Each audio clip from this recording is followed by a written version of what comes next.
In time. Hi, welcome to the Recaps Room. Today, we'll talk about an action, sci-fi, and thriller film called In Time.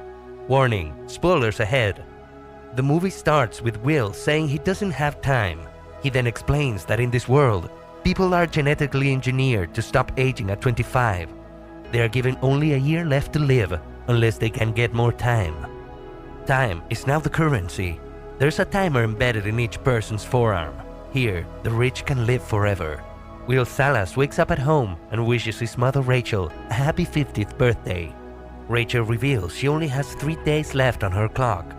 She tells Will she's going to be gone for a couple of days to do some work so that she can pay off what bills they have, and instructs him to meet her at a bus station. Before leaving, Rachel gives his son 30 minutes so he can have some decent lunch. Love you. He then takes off to his job at a factory. While on his way, Will meets Maya, a kid who asks him for a minute. He willingly gave him 5 minutes and ran to work. At the factory, he meets up with his friend Boral and buys them both some coffee. They later see someone dead in broad daylight who has simply run out of time. Will works at a factory making time storage devices. When they punch out, they use their arms like time cards, and Will is shortchanged some time. According to the timekeeper, it's because he didn't meet his quota and the fact that the quota has increased. Where's the rest? Never met the quota. After work, Will heads to a bar. He meets some friends who invite him to gamble, but he refuses. Will picks up an hour that the guy owes him and moves on. He eventually finds Boral, who appears to be drunk. Will tells Boral his wife is looking for him, but he says there is a guy at the bar who has been buying drinks for people all night, and that man has a century's worth of time. Will notices a man is eyeing on that man, so he approaches the guy and starts warning him to leave and go to a safe place. He says he may be killed for having as much time as he has. However, the guy doesn't seem very concerned. Suddenly, men called the Minutemen appear at the nightclub, causing all the people to disperse. Will follows Boral out at first, but then decides to stay behind. He assures his friend he won't do anything stupid, so Boral reluctantly leaves his friend behind. One of the Minutemen introduces himself as Fortis, and he challenges the mystery man to a fight for his time.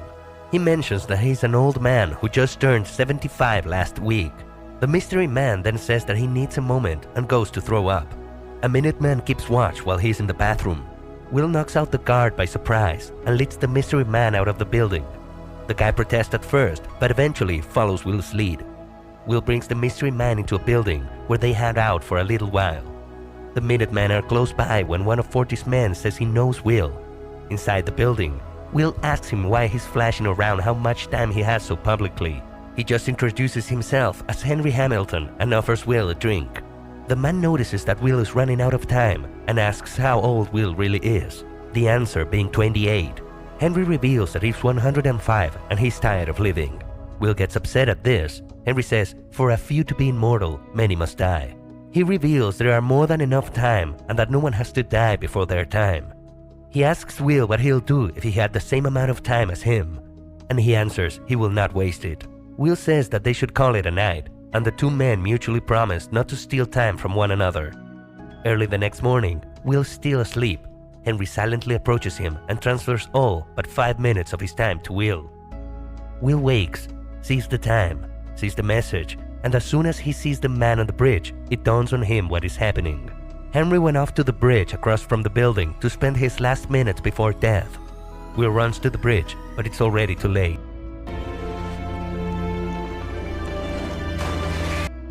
He then immediately goes to Boral's house and tells him what happened. He transfers a decade to Boral. When asked about what he'll do, Will reveals he'll bring his mom to New Greenwich. The scene then cuts to Will's mom paying off her loan payment, leaving her with about an hour and a half left. She boards a bus only to find out that the bus fare has been raised to 2 hours. Left with no choice, Will's mother opts to run to her destination, but time quickly runs out. Will's mother's clock has only 21 minutes left. Will is waiting at the bus station for his mother, only to see that his mother is not on board. Realizing that something has gone terribly wrong, Will quickly runs in the direction that his mother should be in. Eventually, Will and his mother start getting closer, but his mother's clock runs out before he can grab her wrist to replenish the time.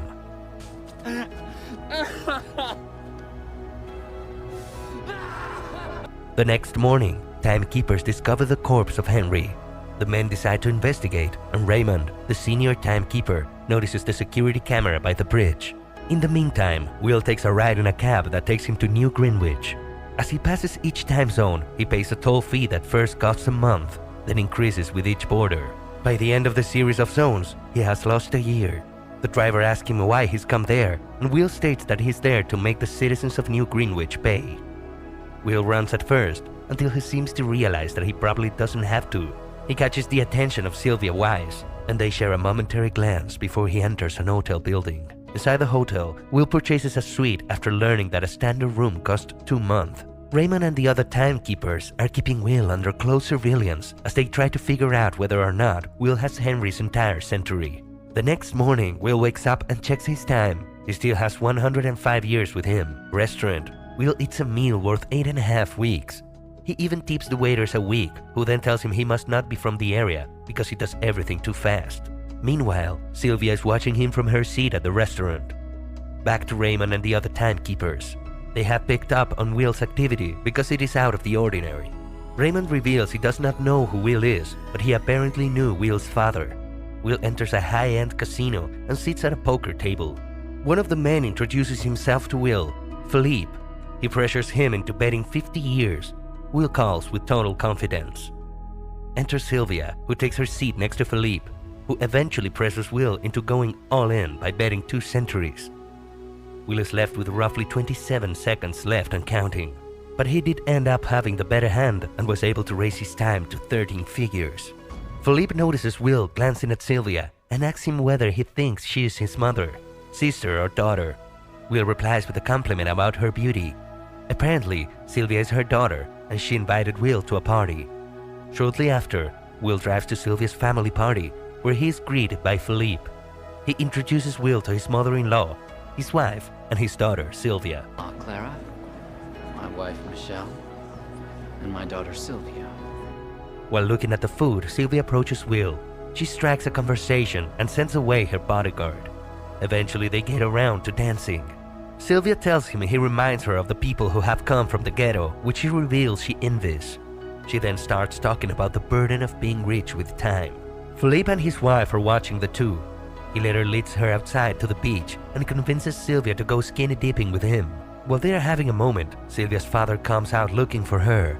The pair hide behind a rock at first, and they mutually decide to return to the party. Back at the party, Philippe asks Will to join him for that rematch game of poker. However, Raymond and the timekeeper show up and crash the party. They take Will into a room and begin interrogating him about the amount of time he received.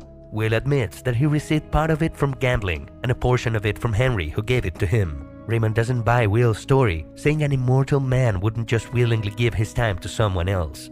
They confiscated his time and left him with only 2 hours. As Raymond leaves, Will asks him why he is investigating suicide when a mass murder happens in the ghetto every day. The timekeeper then reveals his statement reminded him of Will's father. Minutes later, he knocks out the 2 guards beside him. He chases after Sylvia and takes her hostage at gunpoint, then runs away with her in a getaway vehicle. A chase scene occurs. Raymond rams Will's car, causing them to lose control, but Will expertly maneuvers while on reverse, barely dodging an incoming truck.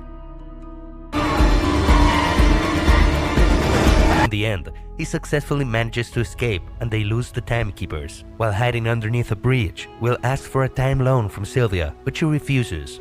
The next morning, Will is still driving, but he fails to see the trap on the ground. The tires blow out because of the spikes that were scattered on the ground, and the car crash lands. Re-enter the Minutemen. Fortis takes advantage of the fact that Will and Sylvia are unconscious and steal all but half an hour of Sylvia's time. When they woke up, Sylvia was shocked to see that her time was stolen, so Will lends Sylvia a few minutes, then the two set off again. The timekeepers arrive on the scene a bit too late, but they are not easily deterred. Meanwhile, Will and Sylvia are on the run. Will makes a stop at Borrell's house and it's his wife that opens the door. She then informs him that Borrell is dead. He drank himself to death with 9 years of his club. Sylvia starts freaking out because she only has 2 minutes left.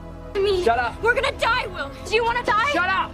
Upon seeing Sylvia's expensive earrings, Will gets an idea and runs with her to the jewelry pawn shop. Noticing that they are desperate, the jewelry dealers offer them only 2 days for it. Left with no choice, they accepted it. They quickly go into hiding as they wait for the timekeeper's car to pass by. Will leads Sylvia to a nearby Wise time-lending building and finds a payphone nearby. He tells Sylvia to dial her father's number and then threatens him and asks for 1,000 years in time as ransom. Raymond takes the call and warns him to stop or else he'll end up dead like his father, but Will hangs up the phone. Shortly after, Will takes Sylvia to his old home. She asks about his family and he told his mom timed out and his father died when he was young. When asked how to win, Will shows her his father's trick. He reveals his father won a lot, but he thinks he was killed for giving away what he won. Then they shared each other's experiences when their clock started. The next day, they observe if Philippe will send 1,000 years Will asked him. Unfortunately, he didn't send anything, so Sylvia was disappointed. Will then tells Sylvia she can go home. Will takes her back to the same phone booth. He gives her a gun just in case, and she gives him a kiss. Will waits as she makes the call to her father.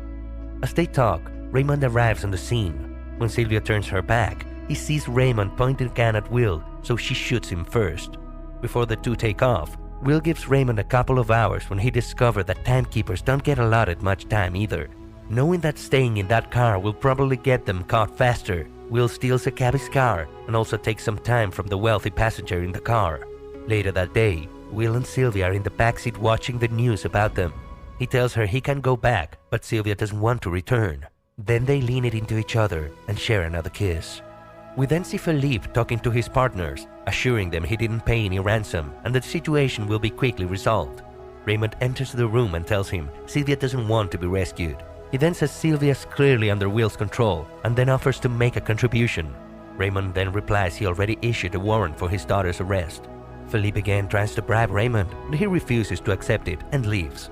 At another place, Will teaches Sylvia how to properly shoot a gun. She talks to Will about giving away time to people. Sylvia tells him she can help get all the time he needs. That idea is to rob one of the banks her father owns. They pull it off, stealing as much time storing devices from the vault. Then they encourage the people inside to get as much time as they wanted, and they all come rushing in. One of the people they leave it for is Borel's wife, who finds it in a basket outside her home. While the two are busy giving away time, Raymond is doing everything possible to stop them. Fortis continues to harass and kill people for time. He then sees on display a reward for 10 years for the capture of Will and Sylvia. At his mansion, Philippe watches the news about Will and Sylvia. Raymond and the timekeepers find them at a motel. They chase after them, but only Raymond continues the pursuit. Will and Sylvia make their way up to the roofs, but Raymond is not giving up. Finally, they manage to catch a bus right out of there. Fortis is trying to hunt down Will and Sylvia. He interrogates several civilians and taps out the time of one before a man speaks up. Fortis allows the man to join him with a promise that he will receive part of the 10-year reward. At the motel, while Will and Sylvia talk about the time they spent together, Fortis suddenly appears with his men and holds them captives. Fortis challenges Will in an arm wrestling time fight. Will struggles up to his final second, and when Fortis checks the time, Will turns it around. He grabs a gun from his ankle and shoots the other Minutemen, then holds Fortis' hand until the very last second. While on the rooftop, Will is starting to lose hope because he's realizing that what they have done together still isn't enough. They will just keep increasing the cost of living. He then says only 1,000,000 years will make a difference, and Sylvia agrees and suggests that they should turn themselves in. We then see Philippe enter a building with a ton of bodyguards around him. Sylvia arrives and gets their attention. She says she will surrender but only to his father. They didn't notice Will is right behind them, and he points a gun to Philippe. So he commands his guards to put down their weapons. Taking Philippe as a hostage, Will and Sylvia head to Philippe's office and steal his first million hidden inside a vault. Philippe explains no matter what they do, even if they give away 1,000,000 years, nothing will change in the end, because everyone wants to live forever. He says that for a few to be immortal, many must die. And this enraged Will, causing him to point his gun at him. But Will keeps his calm and says no one has to be immortal if it costs another man's life. Back at the timekeeper's headquarters, they saw an irregularity, so Raymond, knowing it was Will and Sylvia, runs to find them. While on the road, Raymond is once again on Will and Sylvia's tail. He orders his team to shoot them on sight. He chases them all the way back to Will's home zone, where Will has successfully handed over the 1,000,000-year capsule to one of his friends for distribution. Raymond points a gun at the two. But the streets soon became chaotic as people see the signage that says there is time to be distributed. Will and Sylvia take advantage of the distraction and make a run for it, but Raymond is not far behind them. Soon after, Raymond finds them and approaches the pair head-on, gun raised. Will figure it out. Raymond is from the ghetto, and he confirms it. Raymond was so busy trying to catch them, he didn't realize that he only had a few seconds left on his own clock. He died on the spot. When the two check their clock, both of them have less than a minute left, so they kiss each other, realizing their time is out. Suddenly, Will remembers there is time in Raymond's car, so they run towards it with seconds left on their clock. Will is faster than Sylvia, so he makes it to the cart first and replenishes his time. He immediately turns back around and runs as fast as he can back to Sylvia, who jumps into his arms. The pair now both have a day's worth of time. Back to Dayton, citizens have taken to the streets, crossing the time borders into New Greenwich. There is so much time in circulation. The Minuteman watches the news and sees the result of what the two did. At the end of the film, Will and Sylvia continue their mission to rob banks to get time they can give away to people. For more movie recaps like this, make sure to like and subscribe. Don't forget to hit the notification bell as well so that you're notified on our next uploads. Thank you for watching.